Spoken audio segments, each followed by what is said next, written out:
почему в Германии переименовали безобидный мультик «Моана» в «Ваяну».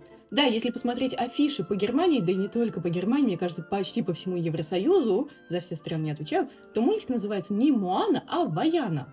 Первая версия – это то, что в Евросоюзе уже зарегистрирована товарная марка «Моана», это косметика, и чтобы избежать конфликта с авторским правом и всего остального, то, что мультик решили переименовать. Но нет. На самом деле отгадка простая, и она заключается в этой женщине, а именно Моана Поцци. Это итальянская актриса 80-х, 90-х годов.